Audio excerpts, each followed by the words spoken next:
Мейірі мен жанашырлық бар жерде адамгершілікте биіктейді. Зағип жандарға қолдау көрсету тек қайырымдылық қана емес, бұл ортақ жауапкершілік. Салибек шипажайында зағип жандар тәуелсіздік мерекесін бірлесе атап өтті. Бұл күн олар үшін елдік рухты сезініп, бірлік пен мейірімнің қадірін ұғындыратын ерекше сәтке айналды. Жылы жүздесу, ақжарма әңгіме мен сыйластыққа толы кеш зағип жандарға көтеріңкі көңіл күй сыйлап, мерекенің шынайы маңызын сезіндірді. Аталған басқосуды Көктерек елді мекенінің тұрғыны белсенді азамат Нұржан Артықов жоспарлап ұйымдастырса, егісі Салибек шипажайының құрылтайшысы Майра Салибековна қолдап, қатысушыларды кең дастархан басына жинады. Мерекелік кеште жүректер табысып, ізгі тілектер мен алғыс ұйымдастырушыға айтылып, жиынымызды одан әрі татулықпен толықтырды. Үлкен шипажайда бізді Майра ханым шақырып отыр екен. Мына үлкен дәмханада өзінің ақ дастарханын жайып, осы тағдырластарды, мүгедек жандарды сыйлап, ақ дастарханын жайып, жақсы дәмханада бізді күтіп отыр. Рахмет айналайын Майра ханым. Жұмысыңыз алға бассын, деніңіз сау болсын, отбасыңыз аман болсын. Мына істеп жатқан жұмыстарыңыз алға бассын, жемісті де табысты болсын. Үлкен белестерден көріне беріңіз Майра ханым. Біздерге осы мүгедек жандарға демеуші болып, осыларды қуантып, Құда қаласа, жақсылап ішкізіп, жегізіп, көңіл күйлерін көтергендеріңізге мыңда бір алғыс айтамын шын жүректен.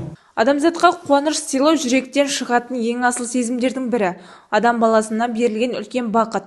Майра Досанова 5 жылдан бері әр іс-шараларды ұйымдастырып, көмек беретінін, осы тәуелсіздік мерекесі күні зағип жандардың басын қосып, қуаныш сыйлау бақыт екенін және мұндай шараларды алдағы уақытта да өткізуге ниеті барын айтты. Ең алғашқы тәуелсіздік Қазақстанға 34 жыл толуына байланысты, мынау Сарыағаш ауданының зағиптар қоғамының бірлестігімен ұйымдастырылып жатқан қайырымдылық кеші деп айтылам. Жылына осындай әртүрлі қайырымдылық қорларын өткізіп тұрам. Соған мынау адамдарға қуаныш сыйлаған бір бақыт қой. Сол зағип жандарға қуаныш сыйлау мақсатым. Бұндай қоғамда мына кісілердің өздері үйде отырып қалмау бірінші мақсат. Екінші мақсат көңіл күйлерін көтеру. Көңіл күйлерін көтеру, содан кейін ешқашанда өздерінің қоғамға керек емес деп ойламау үшін. Бір-біріне қуаныш сыйлай білген ортада әрдайым түсіністік пен татулық орнығады. Осы орайда мүмкіндігі шектеулі жан екеніне қарамастан, өз тағдырластарын қуантуды мақсат еткен Нұржан Артықовтың еңбегін ерекше атап өткен жөн. Ол мерекелік шараның жоғары деңгейде өтуіне белсене атсалысып, ұйымдастыру жұмыстарында зор үлес қосты. Ізгі ниет пен жанашырлыққа негізделген бұл бастама көпшілікке үлгі боларлық игі істердің бірі болмақ. Енді тәуелсіздік күнінде бұл кісілер де жаңағы үйінде отырмай осындай іс-шара ұйымдастырып, тәуелсіздікке бір қуаныш сыйлағымыз келді.